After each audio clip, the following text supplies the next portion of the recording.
அல்லேலூயா.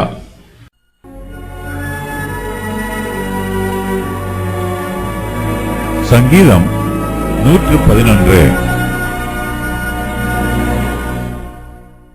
அல்லேலூயா. செம்மையானவர்களுடைய சங்கத்திலும் சபையிலும் கர்த்தரை முழு இருதயத்தோடும் துதிப்பேன். கர்த்தரின் செய்கைகள் பெரியவைகளும் அவைகளில் பிரியப்படுகிற எல்லாராலும் ஆராயப்படுகிறவைகளுமாய் இருக்கிறது. அவருடைய செயல் மகிமையும் மகத்துவமும் உள்ளது. அவருடைய நீதி என்றென்றைக்கும் நிற்கும்.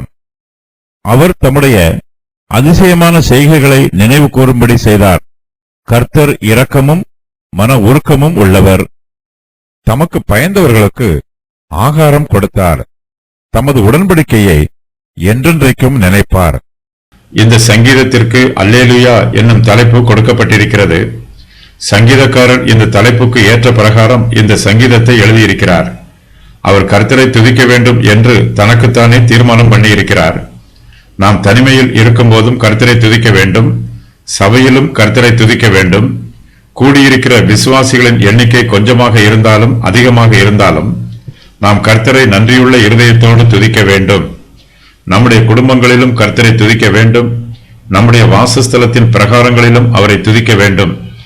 சங்கீதக்காரர் கர்த்தரை துதிப்பது பற்றி அல்லேலூயா, செம்மையானவர்களுடைய சங்கத்திலும் சபையிலும் கர்த்தரை முழு இருதயத்தோடும் துதிப்பேன் என்று சொல்லுகிறார். கர்த்தரின் செய்கைகள் பெரியவைகள். நாம் கர்த்தரை துதிப்பதற்கு அவருடைய பெரிய செய்கைகளே நமக்கு பிரதான காரணமாய் இருக்க வேண்டும். நாம் கர்த்தரை பற்றி தியானிக்கும் போதும் அவரை துதிக்கும் போதும் கர்த்தரின் செய்கைகளை தியானித்து பார்க்க வேண்டும். கர்த்தர் தம்முடைய தெய்வீக பராமரிப்பின் பிரகாரம் இந்த உலகத்திற்கும் தம்முடைய சபைக்கும் சில விசேஷித்த நபர்களுக்கும் பெரிய செய்கைகளை செய்கிறார். கர்த்தர் பெரியவர். அவரை போலவே அவருடைய செய்கைகளும் பெரியதாய் இருக்கிறது. கர்த்தருடைய செய்கைகளில் எதுவும் சிறியதல்ல. பிரயோஜனமில்லாத செய்கை எதையும் கர்த்தர் செய்ய மாட்டார். கர்த்தர் பொழுதுபோக்குக்காக கிரியை செய்கிறவர் அல்ல. கர்த்தரின் கிரியைகள் எல்லாம் அவருடைய சித்தத்தின் பிரகாரம் இருக்கும். கர்த்தர் சர்வ ஞானமும் சர்வ வல்லமையும் உள்ளவர். கர்த்தரின் செய்கைகளில் அவருடைய தெய்வீக ஞானமும் தெய்வீக வல்லமையும் வெளிப்படும். நாம் கர்த்தருடைய செய்கைகளில் பிரியப்பட வேண்டும். அவற்றை ஆராய்ந்து பார்க்க வேண்டும். சங்கீதக்காரர் கர்த்தரின் செய்கைகளை பற்றி சொல்லும் போது கர்த்தரின் செய்கைகளில் பிரியப்படுகிற எல்லாரும் அவை ஆராயப்படுகிறவைகளாய் இருக்கிறது என்று சொல்லுகிறார். கர்த்தருடைய செய்கைகளில் பிரியப்படுகிறவர்கள் அதை ஆராய்ந்து பார்ப்பார்கள். அவருடைய கிரியைகளையும் இரக்கங்களையும் தெய்வீக ஞானத்தையும் சர்வ வல்லமையையும் அறிந்து கொள்வார்கள். கர்த்தருடைய கிரியைகளை மேலோட்டமாக பார்த்தால் போதாது, அதை ஆராய்ந்து பார்க்க வேண்டும். கருத்தாய் தியானிக்க வேண்டும். கர்த்தரின் செய்கைகள் ஒவ்வொன்றுக்கும் ஒரு தெய்வீக நோக்கம் உண்டு. அந்த நோக்கத்தை அறிந்து கொள்வதற்கு அவருடைய செய்கைகளை தியானிக்க வேண்டும். நம்முடைய அன்றாட ஜீவியத்தில் பல சம்பவங்கள் நடைபெறுகிறது. இயற்கையில் பல மாற்றங்கள் உண்டாகிறது. சரித்திரத்தில் பல சம்பவங்கள் நடைபெற்றிருக்கிறது. இவை எல்லாவற்றையும் ஆராய்ந்து பார்க்கும்போது கர்த்தருடைய செய்கைகளின் மகத்துவத்தையும் மகிமையையும் நாம் அறிந்து கொள்ளலாம். கர்த்தருடைய செய்கைகள் எல்லாமே நீதியானது. அவையெல்லாம் பரிசுத்தமானது. கர்த்தருடைய நீதி என்றென்றைக்கும் நிற்கும். அவருடைய செய்கைகள் எல்லாமே மனுஷருடைய மனதில் பதிந்திருக்கும். அவையெல்லாம் முக்கியமானவை. கர்த்தரின் செய்கைகளை வரலாற்று ஆவணங்களில் பதிந்து வைத்திருக்கிறார்கள். நாம் கர்த்தருடைய செய்கைகளை மறந்து விடாதபடிக்கு அவர் தம்முடைய அதிசயமான செய்கைகளை நினைவு கூறும்படி செய்தார். தேவனுடைய செய்கைகளை நாம் ஆராய்ந்து பார்க்கும்போது கர்த்தர் இரக்கமும் மன உருக்கமும் உள்ளவர் என்பதை நம்மால் புரிந்து கொள்ள முடியும். தேவன் கிருபையும் மனதுருக்கமும் உள்ளவர். கர்த்தர் தம்முடைய கிரியையில் தம்முடைய இரக்கத்தை வெளிப்படுத்துகிறார். அவருடைய கிரியைகள் எல்லாமே மனதுருக்கம் நிரம்பியதாய் இருக்கும்.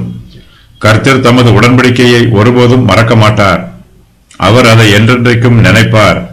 கர்த்தர் எல்லா மனுஷர் மீதும் பொதுவான இரக்கம் காண்பிக்கிறார். அவருடைய இரக்கமான செய்கைகளை நாம் தியானிக்கும் போது அவருடைய அன்பின் உடன்படிக்கையை நம்மால் புரிந்து கொள்ள முடியும்.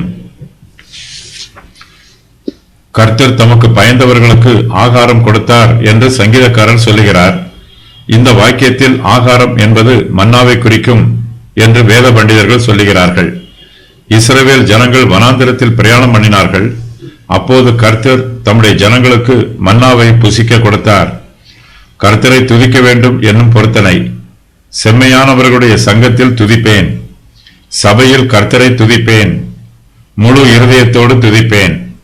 கர்த்தரை துதிப்பதற்கு காரணங்கள்: கர்த்தரின் செய்கைகள் பெரியவைகள், அவருடைய செயல் மகத்துவம் உள்ளது, அவருடைய செயல் மகிமை உள்ளது, அவருடைய நீதி என்றென்றைக்கும் நிற்கும்.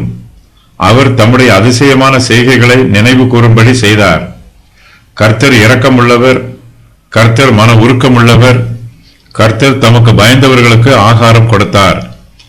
தமது உடன்படிக்கையை என்றென்றைக்கும் நினைப்பார். தமது கிரியைகளின் பலத்தை ஜனங்களுக்கு தெரியப்படுத்தினார். ஜாதிகளின் சுதந்திரத்தை தமது ஜனங்களுக்கு கொடுத்தார்.